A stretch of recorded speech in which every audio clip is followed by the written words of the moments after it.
Peace, this is King Noble, Black Supremacy. A lot of people have been asking me to go ahead and speak and share my perspective on the Brother Polight situation. And I'm going to go ahead and do that.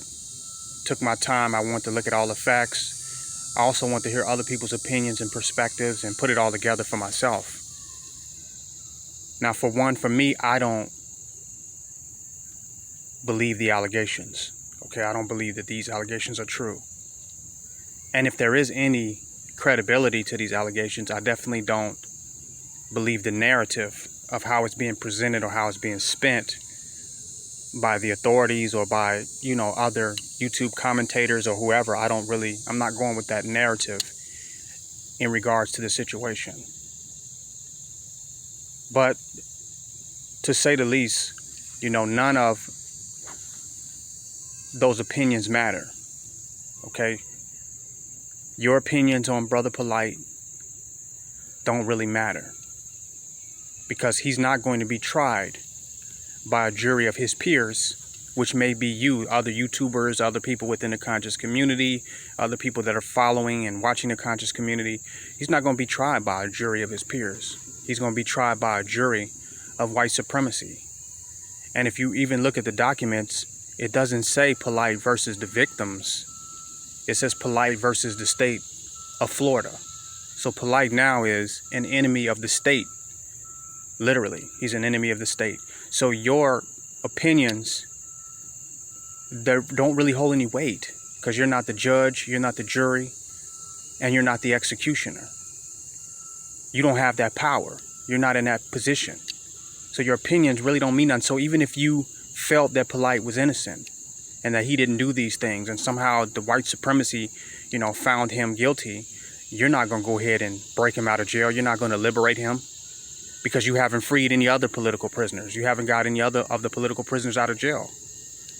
We're still trying to get Mumia out. There's so many political prisoners that are still in jail that your opinion doesn't matter once white supremacy decide that they're going to be political prisoners and they're going to hold them in jail. So your opinion won't matter. It's just an opinion. And that's to me the real tragedy and the travesty of the situation is how much these opinions that don't even matter. You don't have power. You're not in any position. Because your opinion didn't matter when the little girl Ayana, her house was bombed and she was killed in her sleep, murdered by the police department. Your opinion, it really didn't matter.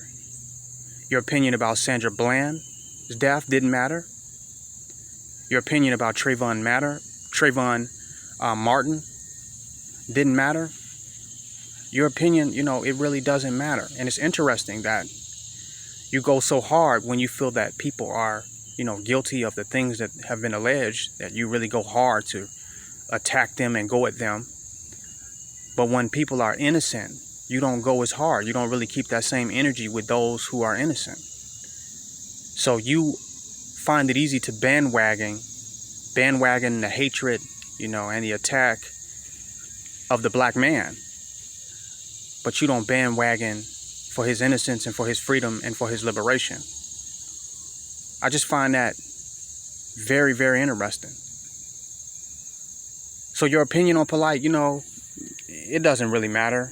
In a system of white supremacy, you're really nobody. You're not going to do nothing. You're going to go along with whatever the white man say. You're going to go along with the perspective that the white man has. You're going to take his view. And at the end of the day, he has the last word. So you are wasting your time. I guess maybe you're making a little bit of money on YouTube, or you're making yourself feel good or feel valuable, but your opinion doesn't really count. It just doesn't matter at all. Frankly, if you're not going to become a real revolutionary, a real militant, and really be against white supremacy and establish black power, black supremacy, and black rulership on this earth, your opinion doesn't matter, one way or the other. Black supremacy.